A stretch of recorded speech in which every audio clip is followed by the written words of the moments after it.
Hello! Welcome! Jacqueline here again. Hello sa mga ka-low carbs natin. Ayan. Ito po ang kakainin natin for tonight's dinner. So, nandito po tayo sa station ko kasi nga mamaya pa ako magbe-break ng 12 or 1 a.m. So, dito na lang muna tayo kakain habang nag-work. At okay lang naman yun kasi nakachat lang naman ako. So, for today's meal, I have liempo, barbecue liempo. In-air fry lang po namin to. Kasi walang tayo mag-ihaw. At apple. Isang apple.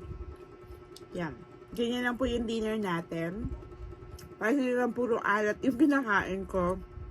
Mag-apple tayo para medyo balance naman yung lasa. So, thank you for watching. Happy low carbs at happy fasting. Mag-fasting din po tayo kung kaya po ninyo 12 hours or 13 hours minimum. Okay? Para mas lalong maganda yung outcome ng ating low carb at magkaroon ng time mag-heal yung mga sakit-sakit natin through fasting. Okay? So, thank you. Happy watching. God bless everyone.